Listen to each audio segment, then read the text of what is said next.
کی محمد سے وفا، تو نے تو ہم تیرے ہیں، یہ جہاں چیز ہے کیا، لوح و قلم تیرے ہیں، اور قوت عشق سے ہر پست کو بالا کر دے، دہر میں عشق محمد سے اجالا کر دے، بمصطفیٰ برساخ شرع کے دین ہماؤست، گربہو نہ رسیدی تمام بولہ بیست۔ وارثان منبر و محراب، ارباب فکر و دانش، اصحاب محبت و مودت، حاملین عقیدہ اہل سنت، مسلمان عزیزوں، دوستوں، بزرگوں، اللہ رب العزت کے فضل اور اس کی توفیق سے آج ہمارے خطبہ جمعہ کا موضوع ہے خلیفہ سوم، داماد مصطفیٰ، آئینہ جمال مصطفیٰ، رفیق جنت مصطفیٰ، حضرت عثمان غنی رضی اللہ تعالی عنہ اور حفاظت قرآن۔ میری دعا ہے خالق کائنات ہم سب کو قرآن و سنت کا فہم عطا فرمائے اور قرآن و سنت کی ابلاغ و تبلیغ اور اس پر عمل پیرا ہونے کی توفیق عطا فرمائے۔ چل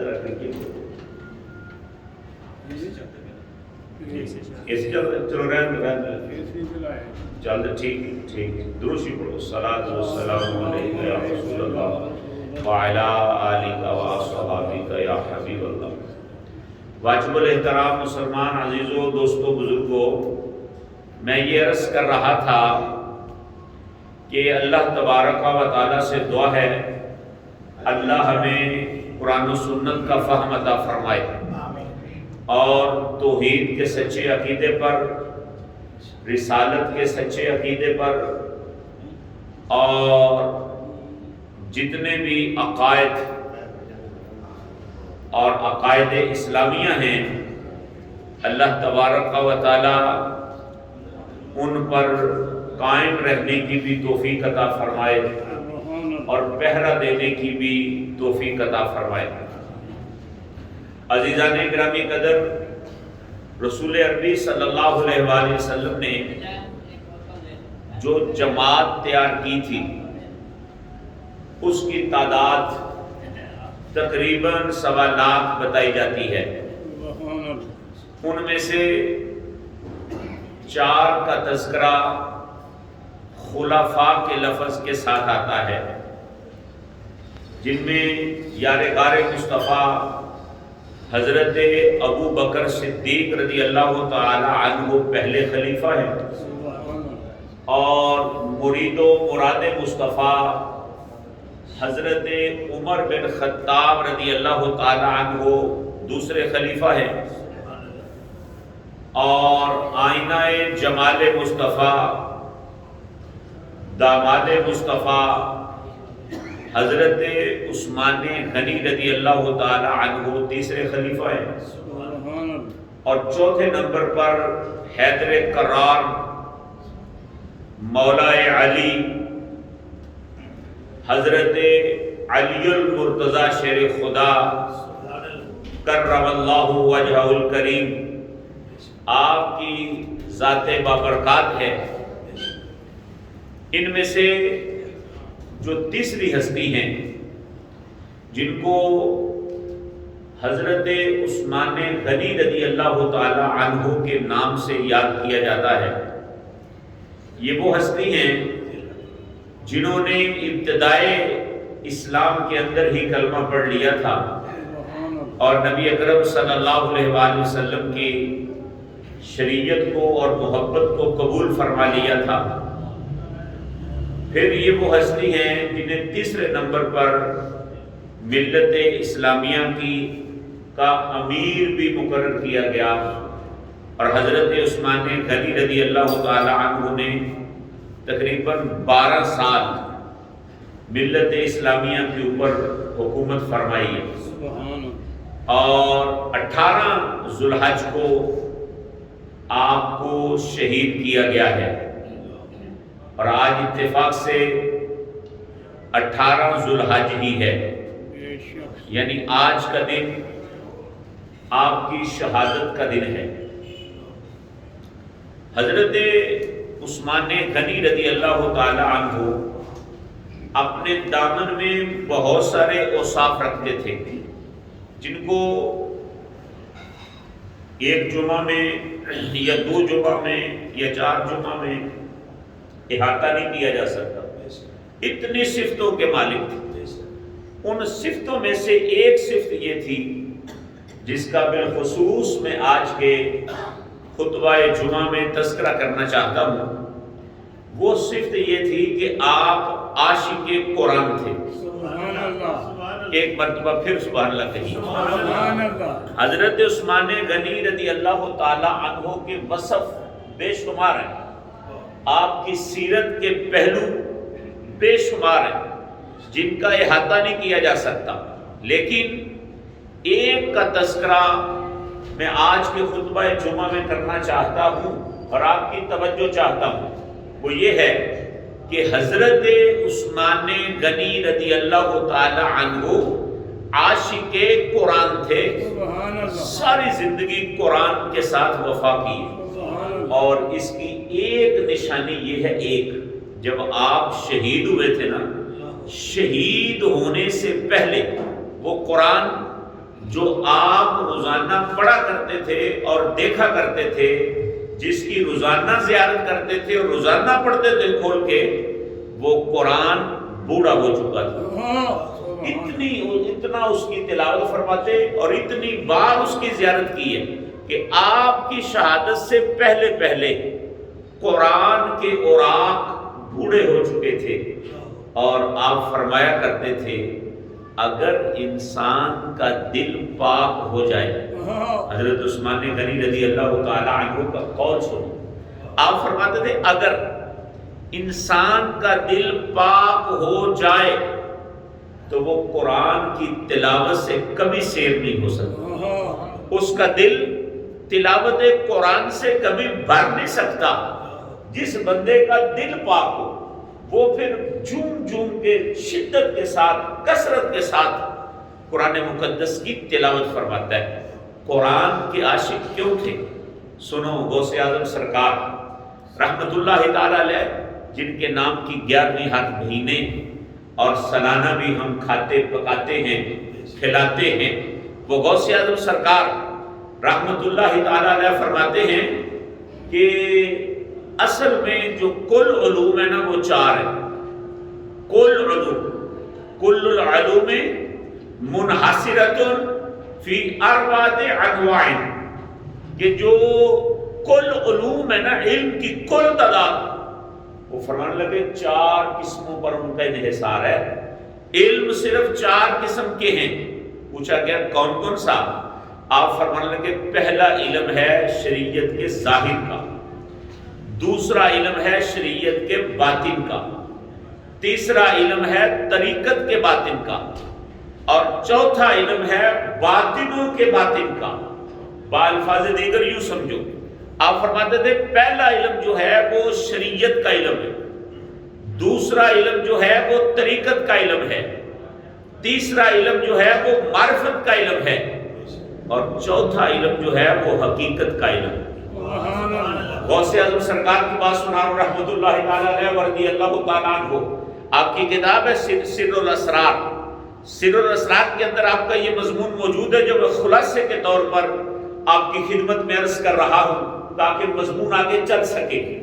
قرآن کیا ہے؟ حضرت عثمان غنی رضی اللہ تعالیٰ عنہ عاشق قرآن تھے۔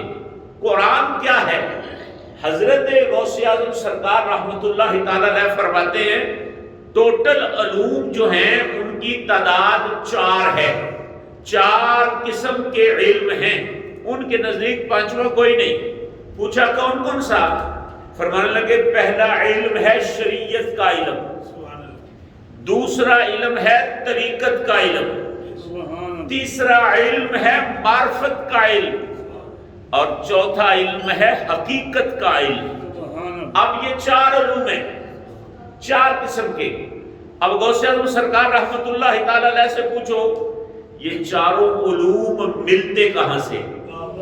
کوئی بندہ متلاشی ہو اور یہ چار علوم سیکھنا چاہتا ہو، جو چاہتا ہو میرے دامن میں شریعت کا علم ہو، جو چاہتا ہو میرے دامن میں طریقت کا علم ہو، جو چاہتا ہو میرے دامن کے اندر جو ہے وہ معرفت کا علم ہو، جو چاہتا ہو میرے دامن میں حقیقت کا علم ہو، تو وہ علم کہاں سے ملے گا؟ اے غوث اعظم سرکار بتائیے اس کے لیے نصاب کیا ہے، اس کے لیے کتابیں کون سی ہیں، اس کے لیے جو کس طرح کا سلیبس پڑھنا چاہیے؟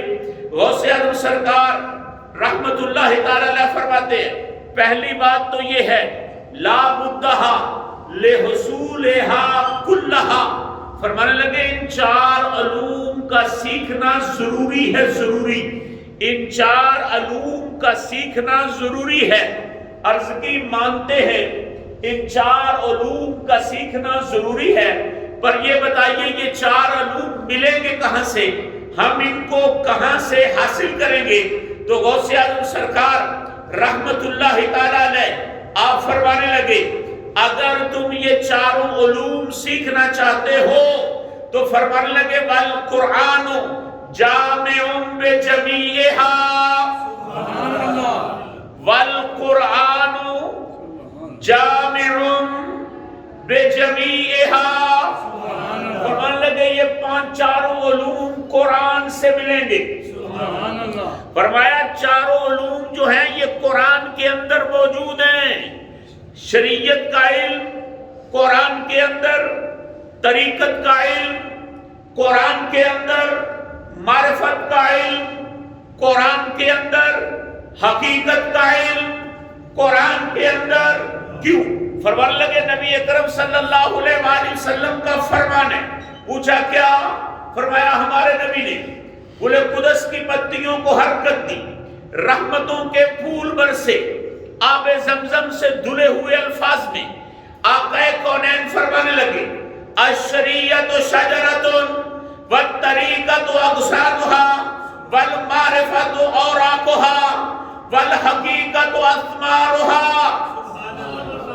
حضور علیہ السلام کی حدیث نقل کرتے فرمانے لگے ہمارے محبوب علیہ السلام نے فرمایا تھا کہ یہ جو شریعت ہے یہ ایک درخت ہے، اور یہ جو طریقت ہے اس پہ لگنے والی ٹہنیاں ہیں، اور یہ جو معرفت ہے یہ اس درخت کے پتے ہیں، اور یہ جو حقیقت ہے اس درخت کا پھل ہے۔ سبحان اللہ۔ دیکھو حضرت غوث اعظم سرکار حضور کی کیسی حدیث لائے، شریعت درخت، طریقت ٹہنیاں، اور معرفت اس کے پتے، اور پھر اس کا ثمر جو ہے، ثمر پھل وہ اس کی حقیقت ہے۔ اس کا مطلب یہ ہوا اگر کوئی بندہ جو ہے وہ صحیح طور پر علم حاصل کرنا چاہتا ہے، ولی کامل بننا چاہتا ہے، دامن شریعت کو تھامنا چاہتا ہے، اس کے لیے قرآن کا علم ضروری ہے۔ قرآن سیکھو گے شریعت بھی آئے گی، قرآن سیکھو گے طریقت بھی آئے گی، قرآن سیکھو گے معرفت بھی آئے گی، قرآن سیکھو گے حقیقت بھی آئے گی۔ قرآن سب کا علوم دیتا ہے، قرآن کے اندر ان تمام چیزوں کا علم جو ہے وہ موجود ہے۔ اس لیے یارو کوئی چھوٹی کتاب نہیں، یہ وہ کتاب ہے جس رات میں نازل ہوئی تھی۔ رب ذوالجلال اس کو کہتے ہیں لیلۃ القدر خیر من الف شہر، یہ 1000 مہینوں سے بہتر رات ہے، 1000 مہینوں سے، ہزاروں سے نہیں، ہزاروں سے نہیں، 1000 سے۔ ہزاروں کتنے بھی ہو نا ختم ہو جاتے ہیں، ہزاروں کتنے بھی ہو ختم ہو جاتے ہیں، لیکن 1000 اکائی ہے، اکائی یہ کبھی ختم نہیں ہوتی۔ آپ پڑھتے نا اسکولوں میں اکائی، دہائی، سینکڑا، 1000، 10,000، لاکھ، 10 لاکھ، تو یہ اکائی ہے، اکائی۔ اللہ کے قرآن کے اندر یہ نہیں فرمایا بھی ہزاروں راتوں ہزاروں مہینوں سے بہتر ہے، فرمایا 1000 مہینوں سے بہتر ہے۔ کسی پر تو شعر ہے کس کا؟ حضرت مفتی احمد یار خان نعیمی رحمت اللہ تعالی علیہ گجراتی کا، نثار تیری چہل پہل پر 1000 عید ربیع الاول، ہزاروں نہیں 1000 نثار تیری چہل پہل پر 1000 عید ربیع الاول، سوائے ابلیس کے جہاں میں سبھی تو خوشیاں منا رہے ہیں، سوائے ابلیس کے جہاں میں سبھی تو خوشیاں منا رہے ہیں۔ قرآن کہتا ہے، رب فرماتا ہے لیلۃ القدر خیر من 1000 شہر۔ قرآن کی لطافت تو دیکھو نا، میری بات کی طرف توجہ فرماؤ، قرآن کی لطافت دیکھو۔ قرآن کہتا ہے کہ جس رات میں قرآن آیا وہ لیلۃ القدر کی رات، شب قدر کتنی عظمت رکھتی ہے؟ 1000 مہینوں سے بہتر رات ہے۔ اچھا قرآن تو آیا 23 سالوں میں قریب قریب، قرآن نجمن تھوڑا تھوڑا کر کے نبی رحمت صلی اللہ علیہ وآلہ وسلم پہ اترتا رہا، کبھی مکے میں، کبھی مدینے میں، کبھی بدر میں، کبھی احد میں۔ کسی ایک رات تو نہیں نہ آیا، کسی ایک رات نہیں آیا، یہ تو 23 سالوں میں نازل ہوا۔ اب یہ کیا ہوا کہ وہ رات لیلۃ القدر کی رات ہے۔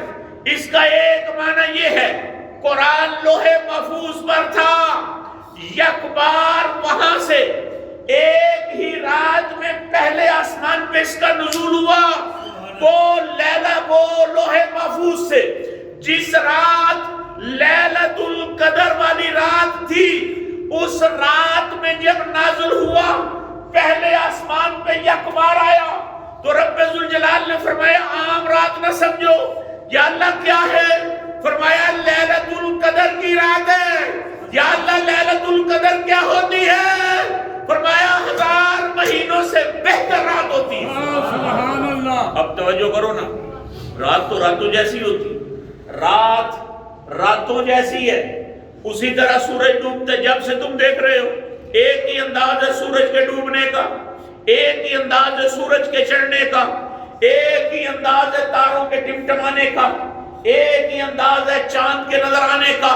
بھی رات وہی، سورج ڈوب جائے، آسمان پہ زمین پہ تارگی چھا جائے، ستارے چمکنے لگ جائیں، تارے چمکنے لگ جائیں، چاند چمکنے لگ جائے، رات سفر شروع کر دے، اسی طرح کبھی صبح کاذب آ جائے، کبھی صبح صادق آ جائے، رات چلتی رہے، یہ تو ہر روز کا معمول ہے۔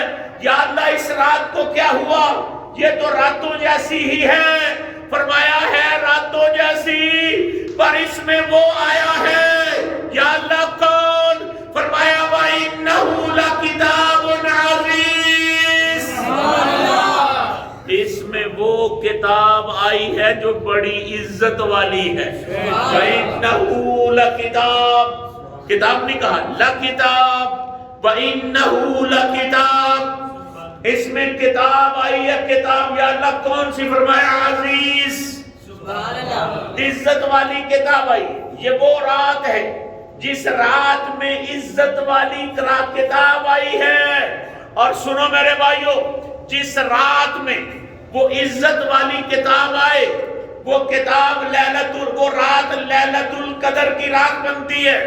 لیلۃ القدر کا کیا مطلب؟ 1000 مہینوں سے بہتر بنتی ہے۔ اب دل کے مفتی سے پوچھو، جس رات میں وہ کتاب آئے وہ رات تو لیلۃ القدر کی رات ہے، 1000 مہینوں سے بہتر رات ہے۔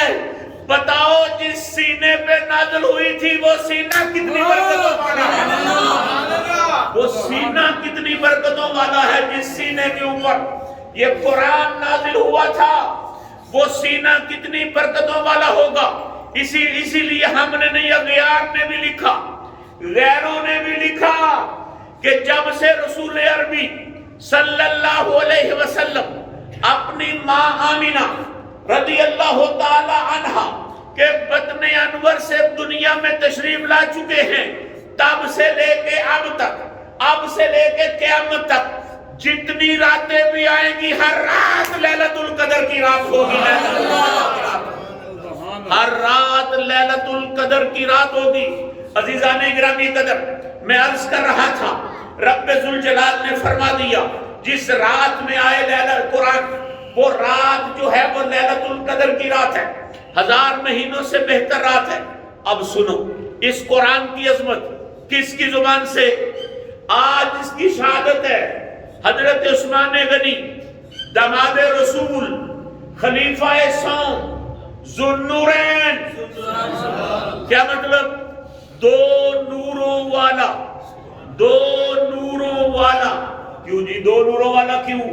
کہتے ہیں نبی اکرم صلی اللہ علیہ وآلہ وسلم کی 2 صاحبزادیاں یکے بعد دیگرے ان کے در میں آئی ہیں، اس لیے حضرت عثمان غنی رضی اللہ تعالیٰ عنہ کا لقب پڑ گیا ذو النورین۔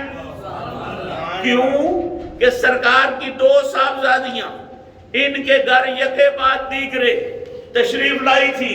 ہم ان کی خدمت میں یہ عرض کرتے ہیں کہ بھئی تمہارا فرمان بجا، ہم سر آنکھوں پہ قبول کرتے ہیں، ہمیں اتنا تو بتاؤ جس کی بیٹیاں آ جائیں جس کے گھر، وہ بندہ تو 2 نوروں والا ہوتا ہے، تو جس کی بیٹیاں وہ 1 نور والا بھی نہیں، جس کی بیٹیاں ہیں وہ 1 نور والا بھی نہیں۔ اعلیٰ حضرت مجدد دین و ملت امام اہل سنت نے اس پر قلم اٹھایا، کیا فرماتے ہیں؟ نور کی سرکار سے پایا دوشالہ نور کا، نور کی سرکار سے پایا دوشالہ نور کا، ہو مبارک ذو النورین تجھ کو یہ جوڑا نور کا، ہو مبارک ذو النورین تم کو یہ جوڑا نور کا۔ اور آگے کیا فرماتا ہے؟ تیری نسل پاک میں ہے بچہ بچہ نور کا، تو ہے عین نور تیرا سب گھرانہ نور کا۔ عزیزان گرامی قدر، حضرت عثمان غنی عاشق قرآن، نبی اکرم صلی اللہ علیہ وآلہ وسلم کی معروف حدیث کے راوی حضرت عثمان غنی ہیں۔ کیا فرماتے ہیں؟ کہتے ہیں آقا کونین صلی اللہ علیہ وآلہ وسلم نے ارشاد فرمایا خیرکم من تعلم القرآن وعلمہ، خیرکم خیرکم خیرکم، تم میں سے بہتر نہیں، بہترین، سب سے بہتر۔ خیر بمانا اخیر ہے، خیر بمانا اخیر، اس میں تفضیل جیسے ہوتی نا حمد، اس سے حامد، پھر حماد، پھر احمد، یہ درجے ہیں نا، حمد تعریف، حامد حمد کرنے والا، حماد بڑی تعریف کرنے والا، احمد ایسی تعریف کرنے والا کہ کائنات میں اس جیسی کوئی بھی نہ کر سکے، ایسی تعریف کرنے والا کہ کائنات میں اس جیسی کوئی بھی نہ کر سکے، اس کو کیا کہتے ہیں؟ احمد۔ ہمارے نبی علیہ السلام کا نام کیا ہے؟ احمد۔ کیا مطلب؟ رب ذوالجلال نے خود نام رکھا احمد۔ حضرت عیسیٰ علیہ السلام نے آگے بتایا، رب نے قرآن میں تقریر رکھی، فرمایا عیسیٰ علیہ السلام نے اب میں جا رہا ہوں اور تمہیں بتا رہا ہوں، میں چلا گیا تو میرے بعد آئے گا کون؟ فرمایا جس کا نام ہوگا احمد، جس کا نام ہوگا احمد۔ احمد کون؟ احمد کا مطلب یہ ہے کہ کائنات ساری رب کی تعریف کرتی ہے، جن و انس رب کی تعریف کرتے ہیں، ملائکہ رب کی تعریف کرتے ہیں، اور نبی رسول پیغمبر رب کی تعریف کہتے ہیں، لیکن رب فرماتے ہیں ٹھیک ہے میری تعریف مومن بھی کرتے ہیں، مسلمان بھی کرتے ہیں، ملائکہ بھی کرتے ہیں، اسرائیل بھی کرتا ہے، جبرائیل بھی کرتا ہے، میکائیل بھی کرتا ہے، اسرافیل بھی کرتا ہے، کائنات کا ذرہ ذرہ میری تعریف کرتے ہیں، پر سب کی تعریف ایک طرف، اور سب سے بڑھ کر جس کی تعریف ہے اس کی احمد کہتے ہیں۔ ساری کائنات بھی میری تعریف کرے نا، وہ نہیں کر سکتی جو احمد کرتا ہے صلی اللہ علیہ وسلم، اسی وزن پر جو اس میں تفضیل اخیر۔ کون؟ فرمایا تم میں سے بہترین شخص وہ ہے کون؟ جو قرآن سیکھے اور قرآن سکھائے۔ سبحان اللہ۔ یہ کون کہتے ہیں؟ نبی اکرم صلی اللہ علیہ وآلہ وسلم۔ اس کے راوی کون ہیں؟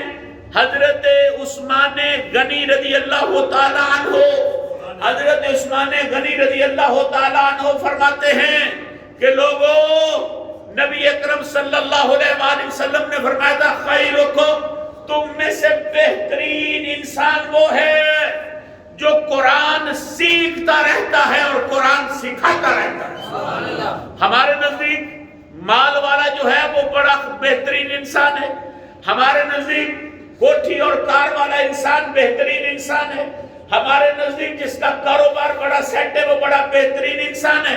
لیکن چلو مدینے، کیا مال والا، کیا اولاد والا، کیا کوٹھی والا، کیا کار والا، کیا دنیا دا مال جمع کرنے والا، کیا سونے والا، کیا چاندی والا، نبی رحمت صلی اللہ علیہ وآلہ وسلم نے فرمایا لوگوں، نہ سونے والا، نہ چاندی والا، نہ مال والا، نہ اولاد والا، نہ فیکٹری والا، نہ کاروبار والا، تم میں سے بہترین وہ ہے جو قرآن سیکھتا رہتا ہے، قرآن سکھاتا رہتا ہے، قرآن سیکھتا رہتا ہے، قرآن سکھاتا رہتا ہے۔ عزیزان گرامی قدر، حضرت عثمان غنی رضی اللہ تعالیٰ عنہ کون ہیں؟ حافظ قرآن، سبحان اللہ، اونچی بات سے کہو نا سبحان اللہ۔ حضرت عثمان غنی حافظ قرآن، حضرت عمر بن خطاب حافظ قرآن، اور مولا کائنات جن کا نام سینوں میں ٹھنڈ ڈال جائے، حضرت علی المرتضی شیر خدا حافظ قرآن۔ نبی علیہ السلام نے فرمایا تھا مولا علی کے بارے میں، کیا علی مع القرآن والقرآن مع علی، اونچی بات سے کہو نا سبحان اللہ۔ نبی علیہ السلام نے فرمایا علی مع القرآن والقرآن مع علی، فرمایا حضرت علی رضی اللہ تعالیٰ عنہ وہ ہیں جو قرآن کے ساتھ ہیں، اور قرآن وہ ہے جو مولا علی کے ساتھ ہے، مولا علی۔ اسی پر فرمایا تھا، اسی پر فرمایا تھا حضرت علی نے، ایک رکاب میں پاؤں رکھتا ہوں سواری کے لیے، دوسری رکاب میں جانے سے پہلے پہلے الحمد سے لے کے والناس تک قرآن ختم کر لیتا ہوں۔ توجہ ہے کہ نہیں؟ میں سواری پہ سوار ہونے کے لیے اگر قدم رکھتا ہوں پہلی رکاب کے اوپر، تو دوسری رکاب کے اندر پاؤں جانے سے پہلے پہلے میں سارا قرآن جو ہے الحمد سے لے کے والناس تک پڑھ لیتا ہوں۔ اچھا عقل نہیں مانتی، عقل نہیں یہ بات مانتی کہ گھوڑے کے ایک رکاب میں پاؤں رکھا، دوسرے پہ رکھنے سے پہلے پہلے الحمد سے لے کے والناس تک قرآن پڑھ لیا، تو یہ عقل نہیں مانتی۔ ہم اہل سنت کہتے ہیں لوگوں، کرامات کو عقلوں پر تو نہ تولتے، کرامت کو عقل پر نہیں تولتے۔ پھر بھی لوگ بات نہیں سمجھ لگا، نہیں تم سنی ایسے ہی کہتے رہتے ہو، کہتے رہو، ہمارا کیا جاتا ہے؟ کوئی ایک رکاب میں پاؤں رکھنے سے دوسرے میں رکھنے سے پہلے پہلے قرآن کیسے پڑھ سکتا ہے؟ اس پر میں یہ کہوں گا، مجھے یہ بتاؤ، آصف بن برخیہ تخت جائے بلقیس کا، وقت کتنا لگائے؟ قال یا ایھا الملؤ ایکم یاتینی بعرشھا قبل ان یاتونی مسلمین قال عفریت من الجن انا آتیک بہ قبل ان تقوم من مقامک وإنی علیہ لقوی امین قال الذی عنده علم من الکتاب انا آتیک بہ قبل ان یرتد الیک طرفک فلما رآہ مستقرا عنده قال هذا من فضل ربی۔ حضرت سلیمان علیہ السلام نے فرمایا آصف بن برخیہ اپنے درباریوں سے، میرے درباریوں تخت کون لائے گا؟ ملکہ بلقیس کا، 2 ماہ کی مسافت میں جانا ہے اور تخت لے کے آنا ہے، 80 ہاتھ چوڑ لمبا، 40 ہاتھ چوڑا، 30 ہاتھ اونچا، اور 2 ماہ کی مسافت۔ جن کہتے ہیں میں لاؤں گا، وقت کتنا لے گا؟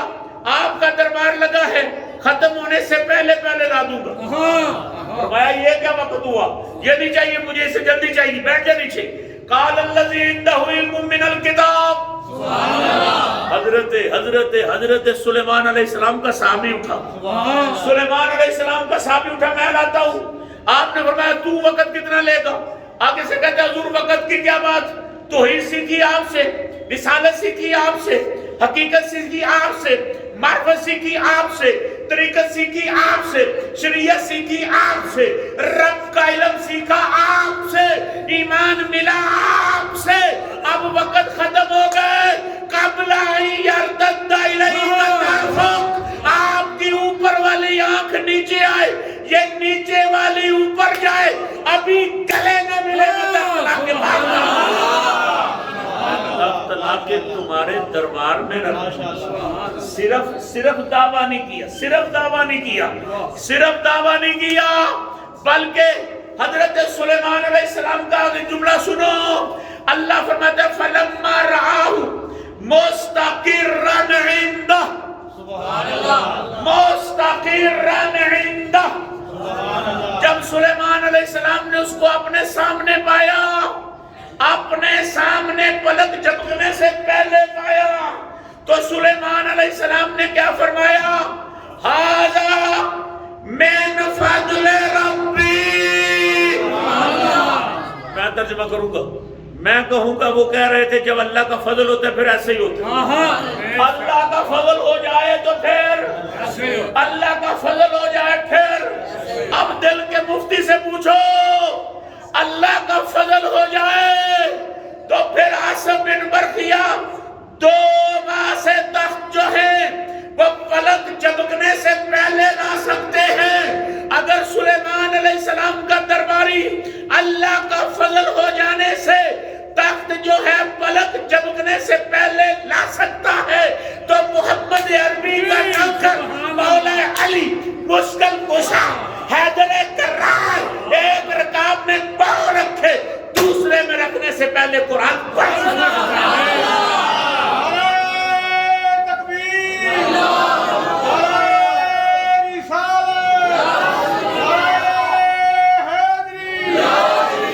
اللہ کے فضل کو چیلنج تو نہیں نہ ہو سکتے، اللہ کے فضل کا ہے تکڑیاں دے نہیں تول دے، تکڑیوں عقل کی ترکڑیوں پر نہیں تول دے ولیوں کو۔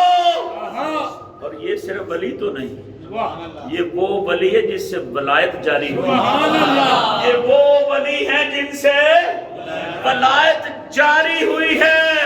سارے ولیوں کے سردار اور سنائے مصطفیٰ کریم وہ ہیں جن پر نبوت ختم ہوتی ہے، علی وہ ہے جن پہ ولایت ختم ہو جاتی ہے۔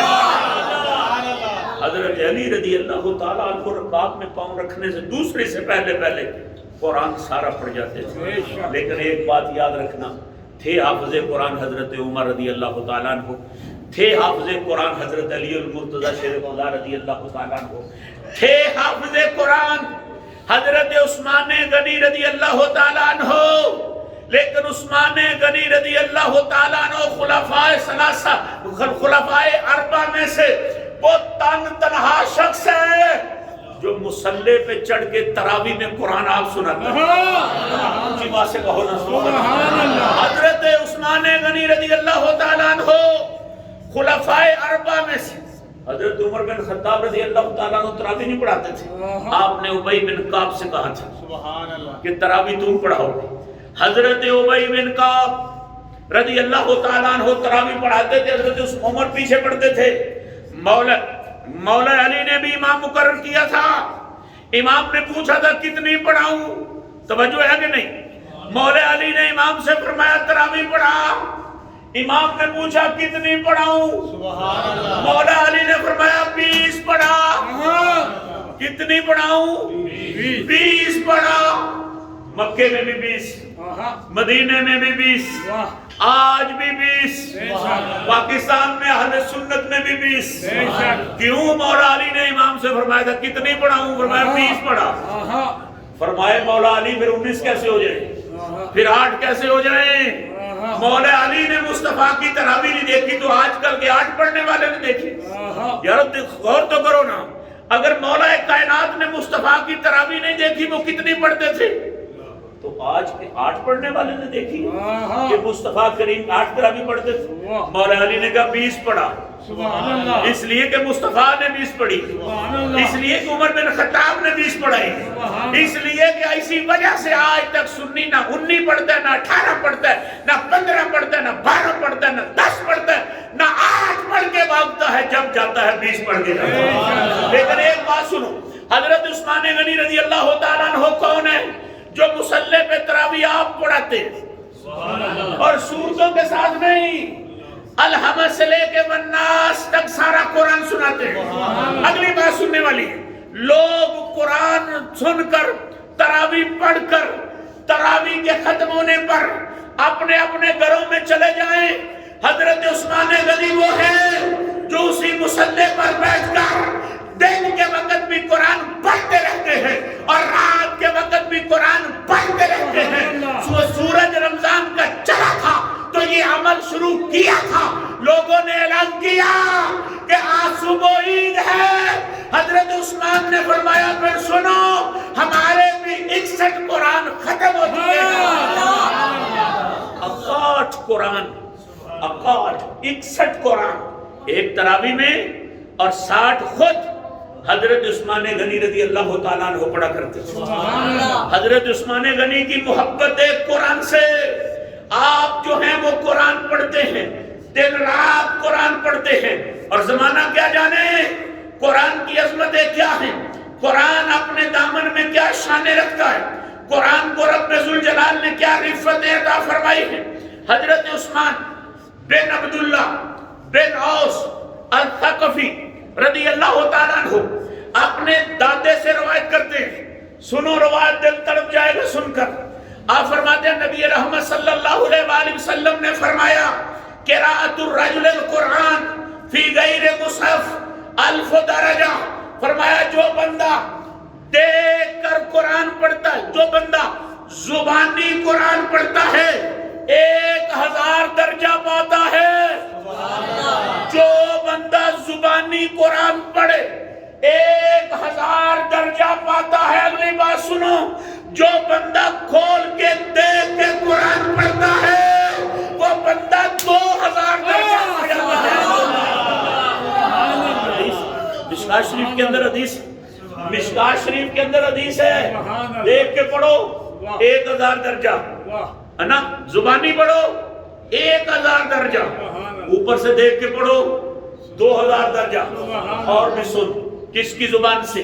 حضرت عائشہ صدیقہ بنت صدیق, سچے باپ کی سچی بیٹی, ام المومنین, میں پاکیزہ نبی کی پاکیزہ بیوی, حضرت عائشہ صدیقہ وہ جن کے اوپر تہمت لگے, رب ذوالجلال نہ بچے کی ڈیوٹی لگائے, نہ بوڑھے کی ڈیوٹی لگائے, نہ دنیا کی ڈیوٹی لگائے, نہ نبیوں کی ڈیوٹی لگائے, نہ رسولوں کی ڈیوٹی لگائے, نہ پیغمبروں کی ڈیوٹی لگائے, نہ ولیوں کی ڈیوٹی لگائے, نہ کتب ابدال کی ڈیوٹی لائے.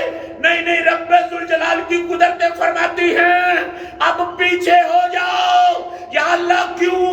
فرمایا عائشہ کی طہارت کی گواہی دینے کے لیے رب کی رحمتیں آپ ہو رہی ہیں. میں نے ایک مولوی سنا, میں ہر وقت حضرت عائشہ کے اوپر ہی تہمتیں لگاتے. نہیں, نبی سے خرچہ مانگا تھا, انہوں نے نبی سے خرچہ مانگا تھا. یہ عائشہ صدیقہ رضی اللہ تعالیٰ عنہ دو کا نام لیتے, حضرت عمر بن خطاب کی بیٹی حضرت حفصہ کہو رضی اللہ تعالیٰ عنہ, ام المومنین, دونوں نے یہ نبی سے خرچہ مانگا تھا. میں کہتا ہوں بیویوں کا خامدوں سے خرچہ مانگنا کوئی بری چیز ہے؟ بیویاں اگر اپنے خامد سے خرچہ مانگے یہ کوئی بری چیز ہے, لیکن نہیں. یار لوگوں کو پیغام دینا چاہتا ہوں, یہ جو خرچے کی بات ہے نا, یہ بھی بیویوں کی عظمت کو اونچا کرنے کے لیے بتائی جا رہی ہے. اور خرچے دی گل نہیں, بیویاں دا مرتبہ دسیا جا رہا ہے. جدو منگیا نا خرچہ بیویاں نے تے عرض کی تھی ساڈا خرچہ بتاؤ, تے رب ذوالجلال نے فرمایا محبوبہ ٹھہر جا, اے ایک پاسے دولت پئی جے تے ایک پاسے محمد عربی جی. اونچی بات سے کہو سبحان اللہ. مرتبہ دیکھو, خرچے ورچے دی گل نہیں. مصطفیٰ کی ازواج اور ام المومنین کا رتبہ رب بتا رہا ہے. سبحان اللہ. اور وجہ کیا بنی؟ وجہ کیا بنی؟ بیویوں نے، حضور کی بیویوں نے، المومنین نے حضور سے خرچہ مانگا کہ ہمارا خرچہ بڑھاؤ. کیوں کہ اسلام پہ باہر آ گئی ہے، ہر گھر میں ریل پیل ہے، ہمارے گھر میں بھی ہونی چاہیے. تنگی کا زمانہ گزر گیا ہے. رب ذوالجلال نے فرمایا محبوبہ ان کو بتا اے ٹیر جے مال دا آج مصطفیٰ ایک چکنا پینا دو نہیں، یا ٹیر چک جو دولت دا تے یا مصطفیٰ نو سینے نہ لا. جیڑی چیز چاہیے تسی دسو. اب دیکھو انتخاب، اگر ان کے دل میں دنیا کا لالچ ہوتا سونا اٹھا جاتی، چاندی اٹھا جاتی، مال اٹھا جاتی، درہم دینار اٹھا جاتی، دنیا کی دولت اٹھا جاتی، بیک زبان ہو کر بولتی ہے ہم دنیا کی دولت پہ تھوک دی ہے اور محمد عربی کی محبت کو سینے سے لگا. کمال نہیں ہے؟ کمال نہیں، یہ رتبہ ہے عورتوں کا. حضور کی عورتوں نے فرمایا تھا دنیا کی دولت پہ تھوکتی ہیں، مصطفیٰ کو سینے سے لگاتی ہیں. جب یہ اعلان آیا تھا تو پھر مرتبہ سنو، زمین پر بیویوں نے کہا تھا، عرشوں پہ خدا نے کہا تھا یا نساء النبی. اپنے پیغام نہ دنیا کو کل سے دیتا ہے، کل سے. کس سے دیتا ہے؟ کل سے. اپنا تعارف بھی کروایا نا، اپنا بھی، تو پھر بھی کہتا ہے کل. سبحان اللہ. هو اللہ احد. کل محبوبہ تعارف میرا تک کروا دوں. سبحان اللہ. تعارف میرا زبان تیری ہونی چاہیے. سبحان اللہ. میرا تعارف تیری زبان سے نکلے گا پھر مزہ اور ہوگا. کل اپنے پیغام سارے دیتا ہے کل کے ذریعے. توجہ ہے کہ نہیں؟ اپنے پیغام سارے کل کے ذریعے دے. مصطفیٰ کی بیویوں کی بات آئی، یہ ڈیر سونے کا، یہ مصطفیٰ. اب بتاؤ کیا چاہیے؟ بیویوں نے کہا سونے پہ دھوکتے ہیں، مصطفیٰ کو سینے سے لگاتے ہیں. رب نے کہا محبوب بھی سے ادھر ہو جا، آج کل سے کام نہیں چلے گا. یا اللہ کیوں فرمایا ڈائریکٹ تیری بیویوں سے آپ کہوں گا. اب کل نہیں کہتے، اب کل نہیں کہتے، کہتے یا نساء النبی. جملہ تو دیکھو نا کیسا ہے، بٹھاؤ دلوں کے اندر اے نبی کی بیویوں. رب کہتے ہیں جیسے قرآن میں یا ایھا النبیو یا ایھا الرسول. چلو نا میرے ساتھ، ذرا میرے ساتھ چلو، لذت آئے گی. اونچی بات سے کہو سبحان اللہ. رب کہتے ہیں اپنے نبی کو بلائے تو کہتے ہیں یا ایھا الرسول یا ایھا النبیو. نبی کی بیویاں آئیں تو یا سے خطاب کیا، فرمایا نہیں چاہیے سونا، عرض کی نہیں چاہیے، مصطفیٰ کے قدموں کی مٹی چاہیے. مصطفیٰ کریم کے قدموں کی مٹی چاہیے. رب نے کہا نہیں چاہیے، نہیں چاہیے مال، مصطفیٰ کے قدموں کی مٹی چاہیے. رب نے فرمایا پھر سنو یا نساء النبی لستن کاحد من النساء. اج جڑا انتخاب کیتا جنا، اج جنوں لیا جنا، کہ لین دی وجہ تو کائنات تاڑے مگری ایک عورت بھی ساری کائنات سے افضل. اونچی بات سے کہو نا سبحان اللہ. میں کیا مولوی ہوں پتہ لگی خرچہ کیوں منگیا سی؟ اور خرچہ منگیا سی نبی دی ماما دی عظمت، نبی دی بیوی دی بیویاں دی عظمت نو ظاہر کرنے کے لیے، اور تمام قیامت تک کے کلمہ گووں کو فرما دیا النبی اولی بالمؤمنین من انفسہم وازواجہ امہاتہم. نبی کی بیویاں تمہاری مائیں ہیں، نبی کی بیویاں تمہاری مائیں. کدی کسی پتر نے حلالی نے یہ نہیں کہا میری اماں ابے کو خرچہ مانگ دی. کدی کسی حلالی پتر نے نہ چوک چ کھلو کے یہ نہیں کدی آکھیا کہ میری اماں بڑی سخت ہے میرے ابے کو روز خرچہ ہی مانگتی رہتی.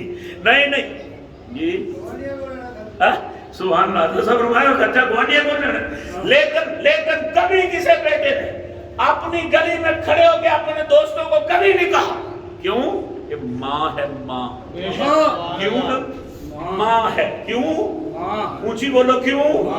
میں کیا بڑیا مولوی پھرنا تو اتنی عقل بھی نہیں کہ ماما دیا گلاں انج ممبراں تے چڑھ کے نہیں کری دیاں.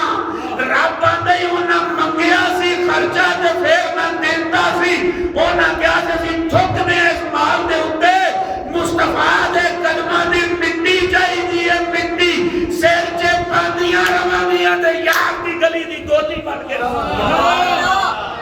آپ نے آکھا انہاں دی گولی بنو گی نا پھر تواڈے ورگا کوئی نہیں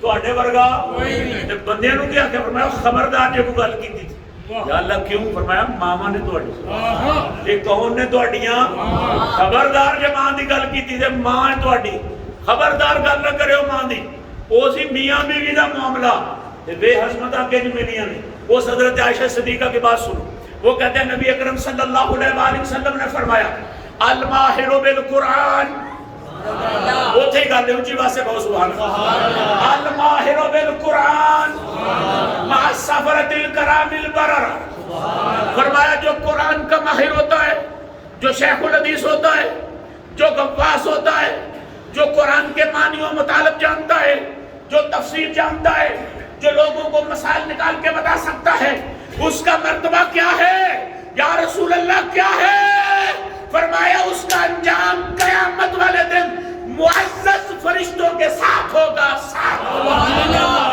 کون ماہر قرآن لیکن اگلی بات سنو دل میں ٹھنڈ پڑے اللہ کے نبی نے فرمایا وَيَقْرَأُ الْقُرْآنَ وَيَتَتَّعْتَوْ دوسرا بندہ جو قرآن پڑھے اٹک اٹک کے پڑھے قرآن اس کی زبان پہ جاری نہ ہو جس طرح بندہ بزرگ ہو کے قرآن سیکھنا شروع کرے اب زبان پہ لفظ نہیں چڑھتے قاری مذاق کرتے رہتے ہیں قاری ہوتے ہیں نا پھر وہ تو ماہر ہوتے ہیں قاری مذاق کرتے رہتے ہیں ان کو نہیں آتا کیوں جیسے صاحب قاری پھر غلطیاں نکالتے رہتے ہیں کہ بھئی نہیں ان کو نہیں پڑھنا آتا ایسے پڑھنا ہے محبوب فرماتے ہیں محبوب فرماتے ہیں چھاڑ پارا پڑھتا رہے اٹک اٹک ہی پڑھتا رہے اٹک اٹک ہی پڑھتا رہے یا رسول اللہ کیوں فرمایا جڑا صحیح پڑھے گا انہوں ایک اجر دیا گا جڑا اٹک اٹک کے پڑھے گا پر پڑھتا ہی رہے گا انہوں دورہ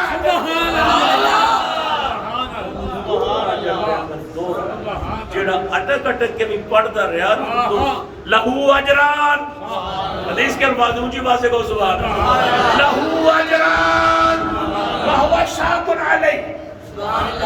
شاق علی بندے پہ پڑھنا بڑا مشکل ہے مشکل دشوار ہے پڑھا نہیں جاتا اللہ کے محبوب نے فرمایا پڑھتا رہے یا اللہ کی یا رسول اللہ کیوں فرمایا جڑا صحیح پڑھے انہوں ایک اجر سے جڑا اٹک کے پڑھے ایک بات میں اور بھی کرنا چاہتا ہوں کائنات کے اندر بڑی بڑی کتابیں دنیا کی کتابیں چھوڑ کر نہ آسمانی کتابیں بھی تورات انجیل زبور صحیفے ہیں نا قرآن کے علاوہ آسمانی کتابیں ہیں تورات زبور انجیل رب کا کلام ہے آسمان سے اترا ہے برگزیدہ پیغمبروں کو ملا ہے لیکن رب کعبہ کی قسم کوئی کتاب دنیاوی تو کیا چاہے پنجاب یونیورسٹی کی ہو پنجاب تو کیا آکسفورڈ یونیورسٹی کی ہو آکسفورڈ تو کیا دنیا کی کسی لائبریری کی ہو بڑے سے بڑے آتھر کی ہو میں کہتا دنیا دار آتھر تو چھوڑ اور نبیوں پہ رب نے نازل کی ہو چاہے تورات ہو چاہے انجیل ہو چاہے زبور ہو چاہے صحیفے ہوں چاہے موسیٰ علیہ السلام پہ اترے چاہے عیسیٰ علیہ السلام پہ اترے چاہے حضرت داؤد پہ اترے چاہے ابراہیم خلیل اللہ پہ اترے کائنات کی کوئی کتاب ایسی نہیں جن کو دیکھیں بھی تو عبادت ہو جائے رب کعبہ کی قسم قرآن ایسی کتاب ہے جس کو بندہ دیکھتا بھی رہے تو رب کی عبادت ہو جاتی ہے قرآن ایسی کتاب ہے جس کو دیکھنا بھی عبادت ہے حضرات اونچی آواز سے سنو میں پھر اعلان کرنے لگا ہوں حضرات قرآن وہ کتاب ہے جس کتاب کو پڑھنا سننا اور اس کے معنی سمجھنا سیکھنا ترجمہ سیکھنا تفسیر سیکھنا تو عبادت ہے ہی صرف قرآن کی جو زیارت کر جائے کائنات کی کوئی کہ اگلی بات بھی سنو منبر رسول پر اہل سنت کا خادم ہو کر اس بات کا اعلان کر رہا ہوں رب کعبہ کی قسم اس وقت موجود نہیں جو پوری دنیا کو امن دے سکے. بے شک. پوری دنیا کو جو امن دے سکے. کائنات کے اندر کوئی کتاب ایسی نہیں. رب کعبہ کی قسم پوری دنیا کے اندر کوئی امن کا نظام قائم کر سکتی ہے تو اس کو قرآن کہتے ہیں. اس کو قرآن کہتے ہیں. پھر میں جوڑوں سے کہوں گا بغیر تو شرم نہیں آتی ایسی کتاب کو جلاتے ہوئے. ایسی کتاب کو جلاتے ہوئے شرم نہیں آتی. ایسی کتاب کی بے حرمتی کرتے بغیر تو تمہیں شرم نہیں آتی. کسی کتی کے قطورے کیا تمہیں حیا نہیں آتی؟ ایسی کتاب کو جلائے جو بابرکت ہو, لوح محفوظ سے اتری ہو, پاک ہستی حضرت جبریل لے کر آیا ہو, پاک سینے محمد مصطفیٰ نے چھپائی ہو, اور تو پھر اس کو جلائے. تجھے نہیں پتا میرے رب کا اعلان ہے اس قرآن کو, لا یاتیہ الباطل من بین یدیہ ولا من خلفہ, نہ آگے سے نہ پیچھے سے باطل اس میں حملہ نہیں کر سکتا. کیا مطلب؟ نہ اس کی زبر کو زیر بنا سکتا ہے, نہ زیر کو زبر بنا سکتا ہے, نہ شد کو مد بنا سکتا ہے, نہ مد کو شد بنا سکتا ہے. یا اللہ کیوں؟ فرمایا نحن نزلنا علی نحن نزلنا, فرمایا ہم نے اتارا ہے اور ہم ہی اس کی حفاظت فرماتے ہیں. یہ ہم نے اتارا ہے, ہم ہی اس کی حفاظت فرماتے ہیں. پھر اتنی بابرکت کتاب جو اس کی گستاخی کرے. پھر آیت سنا دوں قرآن کی, آیت سنا دوں قرآن کی. اس کی سزا کیا ہے؟ رب قرآن میں کہتا ہے انما جزاء الذین یحاربون اللہ ورسولہ ویسعون فی الارض فسادا ان یقتلوا, اونچی بولتے جاؤ, اونچی بولتے جاؤ, ان یقتلوا او یسلبوا او تقطع ایدیہم وارجلہم من خلاف او ينفوا من الارض. رب کہتا ہے جو فساد فی الارض کرے, زمین پر جو فساد پھیلائے. کیا پھیلائے؟ کیا پھیلائے؟ کیا پھیلائے؟ ایک فساد وہ ہے جو ایک گھر پہ پھیلایا جائے گھر والے تنگ ہوں, محلے میں پھیلایا جائے محلے والے تنگ ہوں, علاقے میں پھیلایا جائے علاقے والے تنگ ہوں, شہر میں پھیلایا جائے شہر والے تنگ ہوں, ضلع میں پھیلایا جائے ضلع والے تنگ ہوں, ملک میں پھیلایا جائے ملک والے تنگ ہوں. ہے فساد, اور اس فساد کا کیا جوڑ جو ساری دنیا میں پھیلائے. جو فساد ساری دنیا میں پھیلائے وہ کیسا فساد ہوگا؟ اب میں کہتا ہوں ایمان والے ہو کر اس بات کی گواہی دو, کیا جب قرآن پاک کو جلایا اس کتے نے تو پوری دنیا میں فساد پھیلا کہ نہ پھیلا؟ پوری دنیا کے مسلمانوں کے دل ہلے کہ نہ ہلے؟ پوری دنیا کے مسلمانوں کو تکلیف ہوئی کہ نہ ہوئی؟ اب رب کہتا ہے یسعون فی الارض, جو زمین میں فساد پھیلائے تم کیا کرو؟ ان یقتلوا, رب کہتا ہے ٹوٹے کر دو. جو فساد پھیلا اس کو کیا کر دو؟ کیا کر دو؟ اونچی بولو, کیا کر دو؟ جو فساد پھیلائے اس کا کیا کر دو؟ اور یسلبوا, سولی چڑھا دو, یا ایک طرف کا ہاتھ دوسری طرف کا پاؤں کاٹ دو, یا زندہ زمین کے اندر دنسا دو. یہ رب کہہ کے فرماتا ہے یہ دنیا کی سزا ہے, میرا غصہ ابھی بھی نہیں ٹھنڈا. یہ تم دو, میں ابھی ٹھنڈا نہیں ہوا, میرا غصہ نہیں اترا. یا اللہ تیرا کیسے اترے گا؟ فرمایا ذالک لہم خزی فی الدنیا, یہ دنیا کی رسوائی ہے, وَلَهُمْ فِي الْآخِرَةِ عَذَابٌ عَظِيمٌ. اور آخرت میں نے بہت بڑا عذاب رکھا ہوا تھا, میں چھوڑوں گا نہیں اتنی بڑی سزا دے کر, میں چھوڑوں گا نہیں. آخرت میں بہت بڑا سزا رکھی ہوئی ہے. میں پاکستان کے حکمرانوں کے سامنے اپیل کرتا ہوں, میں دنیا کے مسلم ممالک کے حکمرانوں کے سامنے اپیل کرتا ہوں, OIC کا اجلاس صرف اس غرض سے بلایا جائے اس کتے کو ہمارے حوالے کیا جائے, اور جو شریعت کہتی ہے اس کے مطابق اس کو ہم عام سزا دیں. کیا آپ کو یہ تحریک منظور ہے؟ اونچی آواز سے کہو. ہاتھ لہرا کے کرو۔ او آئی سی کا اجلاس ہونا چاہیے کہ نہیں؟ سارے مسلم ممالک کو اکٹھا ہونا چاہیے کہ نہیں؟ اس میں یہ مطالبہ ہونا چاہیے کہ نہیں کہ اس کتے کو ہمارے حوالے کرو، ہم اس کے ڈکرے آپ کریں گے اور زمانے کو بتائیں گے کہ بھئی مسلمان یوں اپنا حق ادا کرتے رہتے ہیں۔ لیکن افسوس زمانہ یاد کرتا ہے صلاح الدین ایوبی کو، زمانہ یاد کرتا ہے شہاب الدین غوری کو، زمانہ یاد کرتا ہے حجاج بن یوسف کو، جیسا بھی تھا لیکن ہندوستان کی دھرتی پہ ایک لڑکی نے آواز دی تھی، محمد بن قاسم کو بلا کر باب الاسلام بنا دیا تھا، باب الاسلام۔ عزیزان گرامی قدر، اس وقت مسلمانوں کے دل اور دماغ اور گردنیں جھکی ہوئی ہیں، صرف اونچی ایک طرح سے ہو سکتی ہیں، اس کتے کو مسلمانوں کے حوالے کیا جائے اور اس کے ڈکرے دیے جائیں، اور ہمارا اعلان ہے بدلے گا زمانہ لاکھ مگر قرآن نہ بدلا جائے گا، مگر قرآن نہ، اونچی بولو، مگر قرآن نہ، مگر قرآن نہ، بدلے گا زمانہ لاکھ مگر قرآن نہ بدلا۔ بازو لہرا کے سینے کا زور لگا کے بولو تاکہ حاضری ہو جائے سب کے، بازو لہراؤ، بازو لہراؤ، سارے اپنی طاقت کے مطابق بولو بدلے گا زمانہ لاکھ مگر قرآن نہ بدلا۔